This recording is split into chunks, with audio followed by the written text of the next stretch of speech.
ስሜ ሼክ ኑር ዘማን ሁሴን አባ ቡልጉ ይባላል።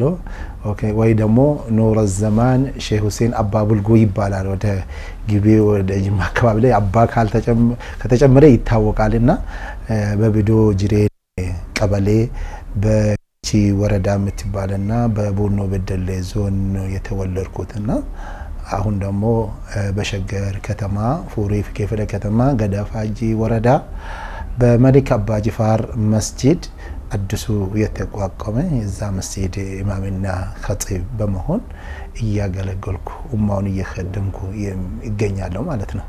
የተወለድኩበት እንደነገርኩ መጀመሪያ ምግባ ላይ ለተመልካቾቻችን በቢዶ ጅሬኔ ቀበሌ ገጠር ውስጥ ነው የተወለድኩ ማለት ነው። እዛ ሆኜ የተወለድኩበት አካባቢ እቺ ቢዶ ጅሬ የምትባለው ቡኖ ዞን ውስጥ ነው የምትገኘው በገቺ ወረዳ። እዛ አካባቢ ላይ በህፃን ሆኜ ነው ቁርአን አባቴ ላይ የጀመርኩት ማለት ነው። እና ቁርአንን መቼ እንደጨረስኩ አላውቅም። እና ከትንሽ በመሆኑ የተነሳው እንደውም በቃ ትንሹ ሼክ ብሎ ነው ሰዎች የሚጠሩኝና በጣም እየገረመኝ አንድ ቀን ታላልቆች የነበሩ አንድ ቀን ሰላት ዙህር አዛን ተባለና እኔ ገና አልቀረም ቁርአን ነው የጨረስኩና እሱ ሼክ ነው እሱ ቁርአን ጨርሷል ቀርቷል እሱ ኢማም ይሆንልኝ ብሎ ኢማም ሆኖ አስቀደሙኝ። በዛን ጊዜ ወደ እድሜ 7 ዓመት እንደዚህ እንደ ሂልም ነገር ነው። በቃ እኔም ደስ ብሎኝ ኢማም ሆኜ ቀደምኩ። ሲቀደም ምንድነው የተነገረኝ የተሰማኝ ውስጤ ላይ እነዚህ ሰዎች ቁርአን መስማት ስለፈለጉ ነው ኢማም ያደረጉኝ ብሎ አላህ አክበር አልহামዱሊላሂ ረቢል ዓለሚን ብዬ ዞርክ ድምጼ ከፍ አድርጌ ቀራ ማለት አረ አዳፈር ብላ እንደዚህ ይቀራ ብሎ አንዱ ጎቶኝ አዳላ ለሰይና ከዛ እሱ ኢማምነቱን ቀጠለ። እንደዛ ህፃን ሆኜ ነው የጨረስኩና አባቴ ላይ ነው የጨረስኩ። አባቴ ስለሚፈሩ ህፃን ሆኖ ሙሳፊር አባቴም ሼክ ነበሩና ፍቅህ ይቀሩ ነበር። የሙሳፊርነት ችግር ስለተረዱ እሳቸውን የገጠመ ችግር እንዳይገጥም በመለው ስጋት የተነሳው ከሀገር እንዳልወጣ ያስፈራሩኛል። ምድር የምትገባ ከሆነ እኔ እንደብቅ የምትወጣ ምድር የምትገባ ከሆነ አብረ ምድር ገብቼ ነው የሚያወጣ ሰማይ የምትወጣን ካንተ ጋር አብረ ሰማይ ወጥቼ ነው የሚያወርድ የትም ለማን ከኔ ደብቀ ከወጣ አለቀልህ ብሎ ያስፈራሩኝ ነበር።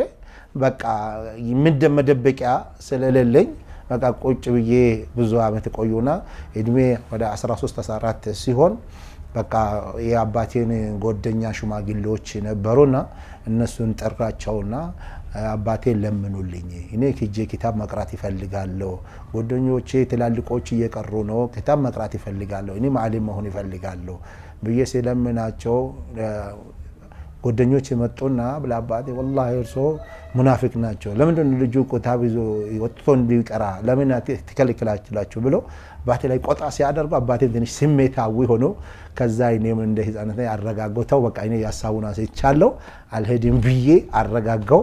ከዛ በኋላ አባቴም ደግሞ በቃ ደስ አላቸውና በቃ እናንተ ሶስታችሁ ምስክር ሆኑልኝ ከዛሬ ጀምሮ ልጄ ለአላህ ሰጥቻለሁ ዲን እንዲቀራው ለአላህ ብለ ሰጥቻለሁ ኡማውን እንዲخدም ለአላህ ብዬ ሰጥቻለሁ ዱንያ ላይ እኔን እንዲخدም አፉ ብያለሁ አኺራ ላይ እንዲخدምልኝ ይፈልጋለሁ ብሎ አባቴ አላህ አፊያቸውን እድሜያቸውን ረጅም አድርጎ አፊያቸውን ሙሉ አድርጎ አላህ ያስደስተችልና አባቴ በዚህ ሁኔታ መርቆኝ ሰኞኝ ማለት ነው። ከዛው ወደ ከሀገር ወጣው ሲወጣው በቃ 65 ብር ይዤ ነው ከሀገር ወጣው ማለት ነው። 65 ብር ይሄ ከ30 አመት በፊት የተከሰተው ነው ታሪክ ነው።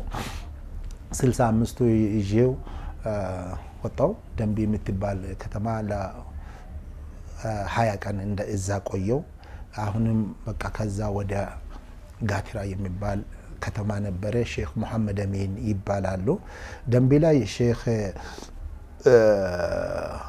ሼያወል የሚባሉ አሉ እሳቸው ጋር ነው የቀረው። ከዛ ሼክ መሐመድ አሚን የሚባሉ ጋትራ ላይ ትልቅ ዓሊም ናቸው የአሩሲ ሰው ናቸው። እዛ ገብቶ ብዙ ደረሶች አላቸውና እሳቸው ጋር ሄድኩ። በቃ እንደሄድኩ አባቴ ኸይር ጀዛውን አላህ ይክፈልላቸውና ሁሌ ምንድነው የሚመክሩኝ ልጄ ወይ ይለኛል ካንተ በታች ያሉ ልጆች ጎደኛ አታደርግ ያንተን እኩያውን ጎደኛ አታደርግ ያንተ በታች ያሉ ወደ ታች ይጎታሉ ያንተ እኩያ ከሆነ እንዳታልፍ አንተን እዛ ጠምዶ ይዛሉ ሁሌ ያንተ ጎደኛ ካንተ በላይ የነበሩ ሰዎች ጎደኛ አድርግ ብሎ ከትንሽ እኔ በከቤት ይያለው ይመክሩኝ ነበር ይጠቁሙኝ ነበር ለምን የጉዞ ጉዳዩ ስለሚያውቁ የአባቴን ምክር በመቀበል አንድ ቀን ከኔ በታች ሰዎች ጎደኛ አድርጌ አላቅም ከኔው ኩያም ጎደኛ አድርጌ አላቅም ትላልቅ ሼኾች ነው ጎደኛ ያደረኩት የነሱን ክታብ ይሸክምላቸዋለሁ የነሱን ውሃ ይሸክምላቸዋለሁ ጫማቸውን አቀርብላቸዋለሁ ይخدማቸዋለሁ በቃ እነሱ ላይ ከትልቁ ሼኽ ከሼህ መሐመድ አሚን የበለጠ ከትላልቆች ሼኽ እሳቸው ጋር የሚቀሩ ዓሊም ደረጃ ላይ የደረሱ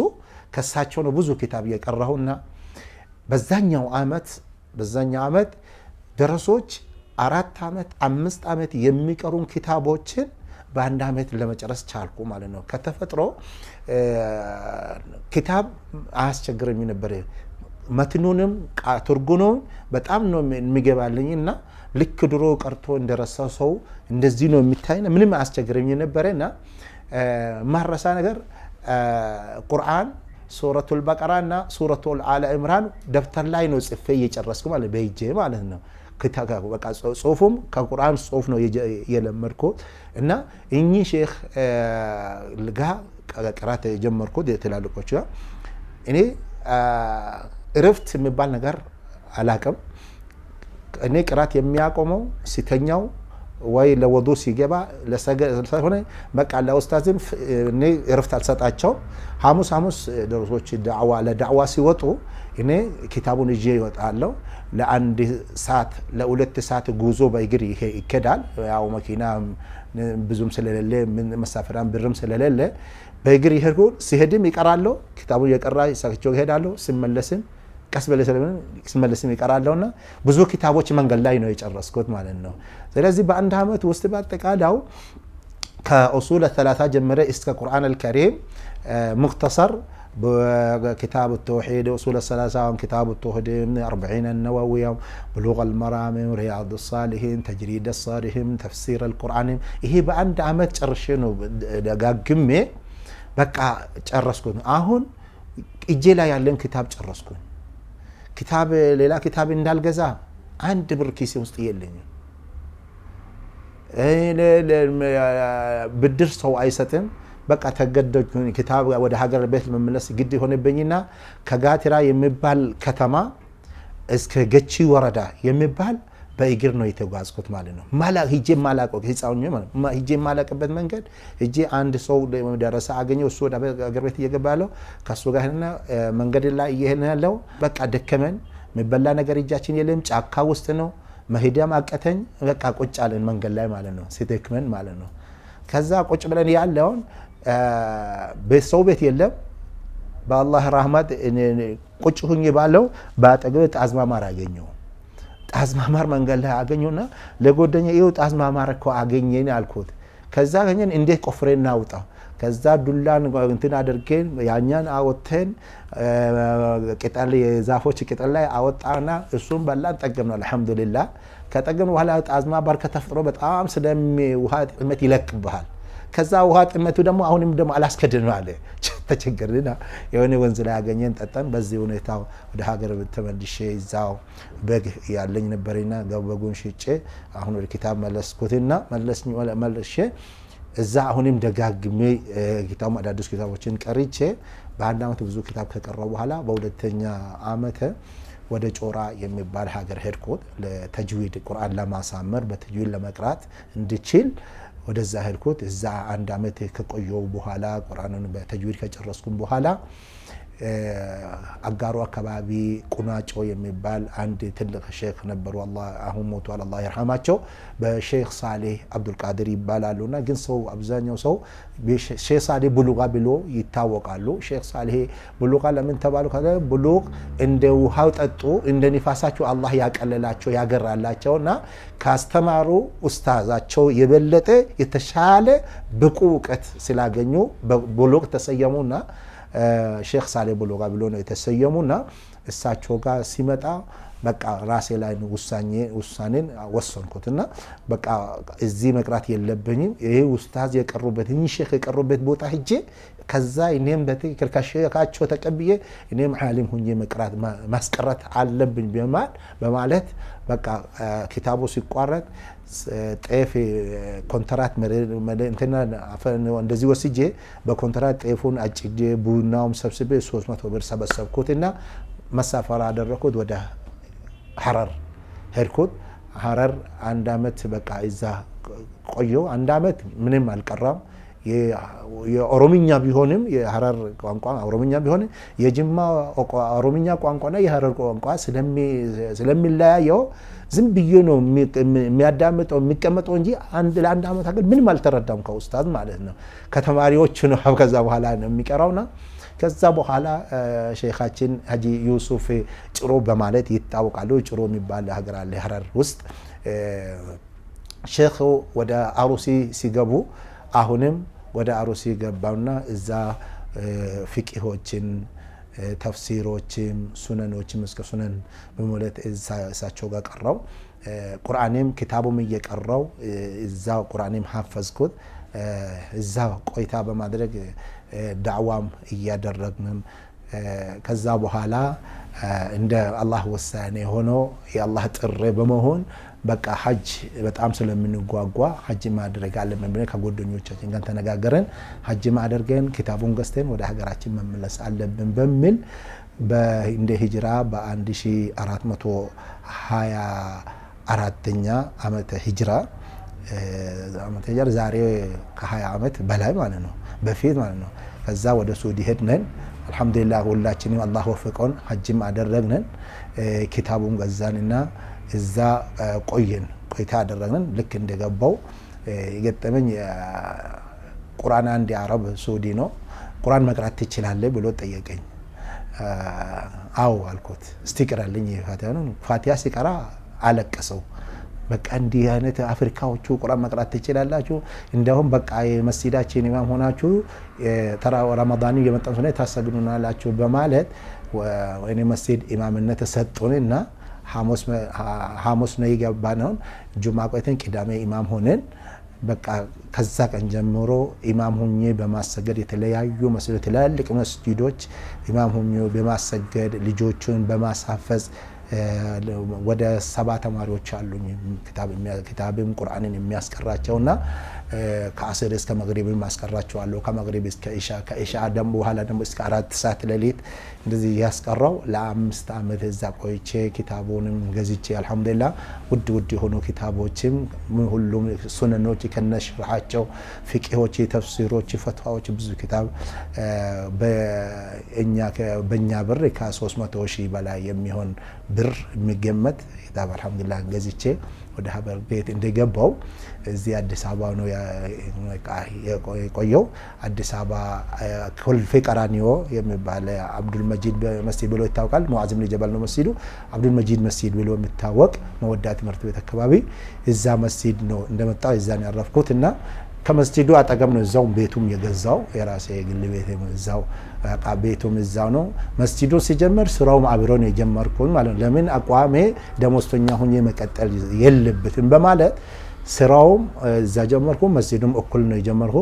ሸቀጣሸቀጦችና ከሰል ከአፋር የሚመጡ ከሰሎችን እየሸጥኩ በእጄ እየቋጠርኩ በአንድ ጥቁር ፌስታሉ 2 ብር ነው የሚሸጠውና በ2 ብር እየሸጠው ሸቀጡን እየሸጥነው በቃ እንደዚህ መስጂዱን ስራ ጀመርኩ። ለ10 አመት እዛ ልጆችን ቁርአንን እያሳፈዝኩ ብዙ ተማሪዎችን ሐፍዝ ሆኖ በማውጣት ኡማውን አንድነትን ለመፍጠር በብር ሳይለያዩ በቃ ጥሩ መንፈስ ነበረና ሰዎቹ በጣም ልዩ ፍቅር ልዩ ክብር ነበረና ማህበረሰቡ ዘንድ አንድ ቀን ከማንም ጋር ሳልጣላ ሁሉም እያከበሩ ይወደዱ በቃ እዛ ሁኜ የመጅልሱ ስራ ውስጥ ስለገባው የግል ስራዬን ስለበዛብኝ እና በቃ መስጂዱን አቆምኩ። በቃ ለዳዋ ፍሪ መሆን አለብን፣ ለልጆችን ለማስቀራት ዳዋውን ለማድረግ ፍሪ መሆን አለብን በማለት መስጂዱ አቆምኩኝና ስራው ወደ ዱባይ መመላለስ ተጀመረ። ለምን ኢማም ማግኘት አለባቸው በማለት ዱባይ እየተመላለስኩ ኢማሙነት ላይ መመላለስ ነበረ። ሰኞ እሄዳለሁ፣ ማክሰኞ ሮብ እዛ ይቆያለሁ፣ እቃ ይገዛለሁ። ሐሙስ ፕሌን ላይ ነው ኹጥባ እያዘጋጀው ይመጣው ኹጥባ እያሰገድኩ ኡማውን እየከደምኩ የራሴን ግል ስራውን እየመራው በዚህ ሁኔታ ቆይታ አደረኩና ከዛ በኋላ አልহামዱሊላህ አዲስ አበባ ከመጣው 13 አመት አካባቢ ነውና አሁን ያለው ደሞ ከዛ ኢማምነትን እናቆምኩት እንደሰሙ እነኚህ ሰዎች ደሞ አሁን የኖክ ጅማ በር ኖክ የሚባል የወለቴ ኖክ ብሎ የሚታወቅ አሁን እዚህ ወለቴ ወይ ደሞ ገዳፋጂ ብሎ የሚታወቅ በሸገር ከተማ ውስጥ ነው የሚገኘውና መሊክ አባጅፋር መስጂድ የሚባል ገና አዲስ ነው። እግረ መንገዱን የመጣው እኔ በዛኛው ቃል አንድ ሰው ታሞ ጎደኛዬ አባት ታሞ ሐኪም ቤት እዚህ ሰላም ክሊኒክ የሚባል እዛ አመጣውና ረመዳን ውስጥ ነው ሰላት መስገጃ ቦታ የላቸውም እኮ እዚህ መስገጃ አለን ብሎ ነገሩን እና በቃ ሲመጣ በቃ ዝርክርክ ያለ ቦታ ነውና እዛ ሰገድኩ አስር ጀማዓው ሸራው ነገር እየለመኑ ነው። ሸራ መግዣ 7000 ብር እየፈለጉ ነበር። ከሰላት እንደጨረስ ነው ትንሽ ዱዓ አደረኩ ለሰው ወደ 25000 ብር ተሰብስኩላቸው ማለት ነው። ከዛ ደሳሉን በቃ ቀጣይ ጁማ መጥቶ አሰግዱን አሉ ጀማዓ ውሳኔ ማለት አካንተ ጁማ አስጀመሩ። ጁማ ሲያስጀምር የህልል ህዝብ ተገልብጦ መጣ። ጭቃ ውስጥ አዋራ ውስጥ መስገድ በቃ ተጀመረ። ከዛ አልহামዱሊላህ አሁን 3 አመት ሆኗል። እስካሁን ድረስ መስጂዱ በኢዳ የሚታወቅ መስጂድ ነው። ኢትዮጵያ ውስጥ እንደሱ በኢዳ የሚታወቅ መስጂድ የሌለው መስጂድ ነው ማለት ነው። ምንድነው ኢዳ ከተባለ የግል ሰው ቤት ነው። ሰውዬ ባለ ቦታው ለ2 አመት ሲገዱበት ብሎ ወቅፍ ነው የሰጠው ማለት ነው። ከዛ ማህበረሰቡ ግልብጥ ብሎ ሲመጣ ህዝቡ ከአቅም በላይ ሲበዛ መንገደኛ ወደ ቡታጀራ መንገድ ወደ ጅማ መንገድ በቃ ብዙ ወደ ወልቂጤ መስመር በቃ ብዙ የህዝብ ፍሰት ያለው የህዝብ ብዛት ያለው መስጂድ ስለሆነ ሰው በጣም ነው ደስ ያለና በቃ ይሄ መግዛት አለብን ብሎ ማህበረሰቡ ነው የወሰነ።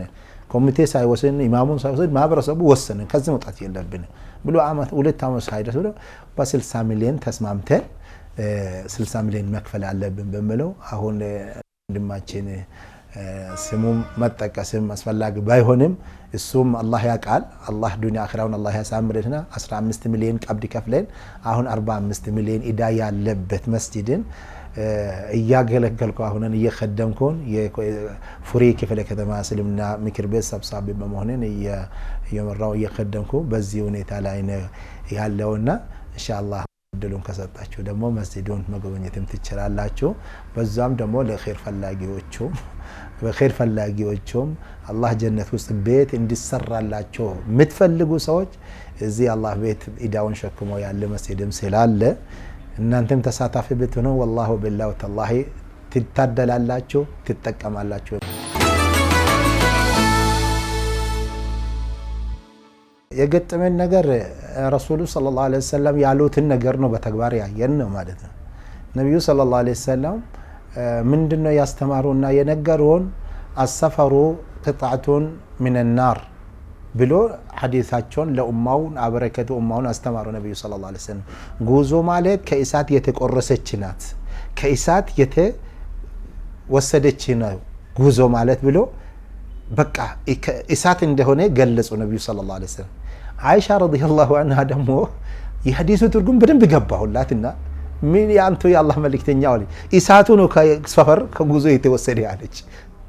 እሳቸው ሰፈር ጉዞ ስደት የሰው ሀገር ከእሳት ነው የተወሰደ ብሎ እሳቸው ሲገልጹ እሷ በሚገባ ትርጉም ስለገባ እነዚህ አይደለም እንቶ የአላህ መልእክተኛ እሳቱ ከሰፈር ነው የተወሰደው ስለሚያቃጥላለችና ምኞት ሰፈር ውስጥ ማለት ነው ትልቁ ምኞት በህይወት ሰው ፎቅ መገንባት ነው የሚመኘው፣ መኪና መግዛት ነው የሚመኘው፣ ዱንያ ማከማቸት ነው የሚመኘው አይደለም። ሰፈር ላይ ያለው ቅራቴ ላይ ያለው ዋናው ትልቁ ምኞት አንድ ቀን ሆዴ ሞልቼ ይጠግባለሁ የሚለው ነው። አንድ ቀን የሚያጠግብኝ ምግብ አግኝቼ መብላት ይችላለሁ የሚል ትልቅ ተስፋ ነው። ማድራ ምግቡ እንደ ትልቅ ነገር ምግቡ ደረጃ ላይ ሳንደርስ ራሱ ማረፊያ ቦታ መተኛ ቦታ አጥተን ውጭ ያደርንበት ጊዜ አለ። መስጂድም ትልቁ ደረጃ አገንተን ደግሞ መስጂድ ማደረብ የታደልንበት ያለ ምንም ምግብ። አንድ ደረጃ ላይ ለመድረስ ብዙ ዋጋ መክፈል ያስፈልጋል፣ ብዙ ትዕግስት ያስፈልጋል።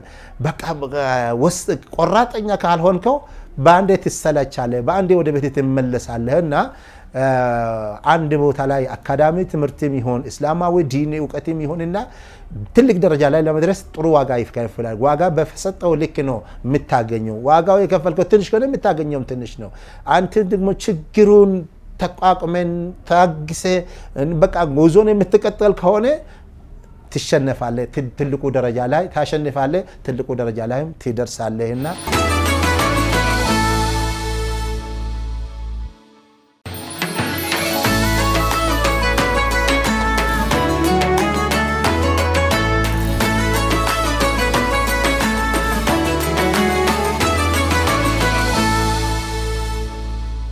أعوذ بالله من الشيطان الرجيم بسم الله الرحمن الرحيم الحمد لله الذي أنزل على عبده الكتاب ولم يجعل له عوجا قيما لينذر بأسا شديدا من لدنه ويبشر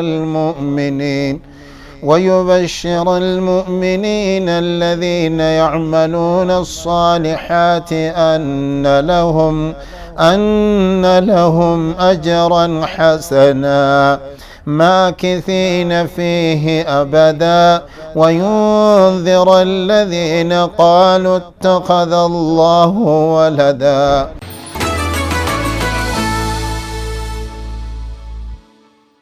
በጅሙዓ ቀን አንድ ለራሴ ሁሌ የሚነግረው ነገር አለ። እኔ የጁሙዓ ዝግጅት ጁሙዓ ቀን ብቻ አይደለም የሚዘጋጀው፣ ወይ ሐሙስ ሌሊቱ አይደለም የሚዘጋጀው፣ ሳምንቱ ሙሉ ነው ለኹጥባ ዝግጅት የሚያደርገው። እንደ ራሴ ከሆነ ጁሙዓ ሳምንቱ ሙሉ ለሌ ጁሙዓ ነው። ከጁሙዓ ቀጥሎ ቅዳሜ ነው አይደለም። ከጁሙዓ ቅዳሜ ጀምሮ ከጁሙዓ እንደሰገርኩት ጀምሮ የቀጣይስ ጁሙዓ ረኢሱ ምን መሆን አለበት? ምን መምሰል አለበት? የአካባቢ ችግር ምን ይመስላል? የመስጂዳው ችግር ምን ይመስላል? አካባቢ ላይ የተከሰተ ምን ይመስላል የሚለው እዛ ላይ ነው ዳሰሳ የሚያደርገው ጥናት የሚያደርገው። ረኢሱ በመምረጥ ምን ረኢስ መንገር አለበት፣ ስለምኑ ማውራት እንዳለብኝ ይመርጣለሁ፣ ጥናት አደርጋለሁ። ይሄ ብቻም አይደለም። ኹጥባ እንደጨረስኩ ከተመልካቾች ከጀማዓ መንገደኛም ከሆነ ለኔ ጥሩ እድል ነው። ከተለያዩ አካባቢ ሲመጡ የዛሬ ኹጥባ ላይ ደካማ ጎኑና ጠንካራ ጎኑ ምንድነው ያየው፣ ምን መጨመር አለበት፣ ምን መቀነስ አለበት የሚለው ከማህበረሰቡ ነው የሚወስደውና በተለይ ከእንግዶች ማህበረሰቡ ቀጣይ ጁሙዓ ምን መሆን አለበት የሚለው ኢንፎርሜሽኑ ከወጣቶች ኢንፎርሜሽን የሚያቀበሉ አሉ። ኢንፎርሜሽን አካባቢ ላይ ያለው ችግሮች የሚያጠኑና የሚያቀርቡ ስለዚህ ማውራት አለበት ቢለው ማለት ነው። ከወጣቶች አሉ፣ ከትላልቆች አሉ፣ ከነጋዴዎች አሉ፣ ከኡስታዞች አሉ። እነዚህ ለምን ወጣቶች ብዙ ጊዜ ቢጠይቃቸው ለኔ አይነግሩኝ። ወጣት ለወጣት ስለሚነግር ለዛ ነው ለወጣት ነው የሚነግረው የሚልከው ማለት ነው። ነጋዴም የሚልከው እንደዚህ ኢንፎርሜሽን ማን እንደበደለ እንዴት እንደሚነግዱ እንዴት እንደሚሰሩ ጥናት አደርጋለሁና ሳምንቱ ጥናት አደርጋለሁ። ከአርብ ጀምሮ ደግሞ ረኢሱን ይመርጣሉ፣ አንድ ቦታ ላይ አስቀምጣለሁ። አካባቢ ላይ ካጣው ቀጣይ አካባቢ ላይ ለምሳሌ እንደ ሸገር ካጣው እንደ አዲስ አበባ ነው እንደ ኢትዮጵያ ከተከሰተው በቃ ሀገር የሚመስል በዚህ ሁኔታ ነው የሚያደርገውና ሮብ ሲደርስ ኹጥባውን ከኔ ረኢሱ ጋር ከመረጥኩ ረኢሱ ጋር መጀመሪያ ረኢሱ ካወጣው የረኢሱ ፍሬዎቹ አንድ ችግር ካገኘው ለምሳሌ ምቀኝነት ብዬ ስለምቀኝነት ሕስድ عنوان الخطبة عن الحسد ከምቀኝነት ነው ብዬ ካነሳው ምቀኝነት እንደ ችግር ብዬ ከተረዳው የችግሩ ምንጭ ምን ነው አስባቡ الحسد የምቀኝነት ምክንያቶች ብዬ ይጽፋለሁ ረኢሱ ላይ ከዛ በኋላ ደግሞ أضرار الحسد የምቀኝነት ችግር የሚያመጣው በላ መዘዛ በላ ከስራ አስቀምጣለሁ በመቀጠልም ደግሞ علاج الحسد የዚህ ችግሩ ደግሞ መፍትሄውስ ምንድነው በምን መታከም አለበት ይሄ ችግር በሚለው አስቀምጣለሁ ከዛ ቁጥር አንደኛ ቁጥር ሁለተኛ ቁጥር ሶስተኛ ቁጥር ከሰጠው እዛ ስር ነው ከተለያዩ 10 ኹጥባዎች እዛ ስር ያስገባው ኹጥባ አዘጋጃለሁ እስከ ሐሙስ ማታ ላይ ያልቃል ኹጥባ ተዘጋጅቶ ማለት ነው ኹጥባ ለራሴ ነው የሚያደርገው መጀመሪያ ማለት ነው ወደ ህዝብ ከማቅረቡ ማለት ነው የዚህ ኹጥባ ምንድነው እኔ የምጠቀመው ብዬ ያስተነተንኩ በየቃሉ ይሄ ኹጥባ ለኔ ምን ይመስለኛል እኔ ምን መደረግ አለበት በቃ በተፈኩር አነባለሁ ልክ እዛ ላይ የሚያደርገው ባንጀራ ራሴ ላይ ነው ኹጥባ የሚያደርግ ማለት ነው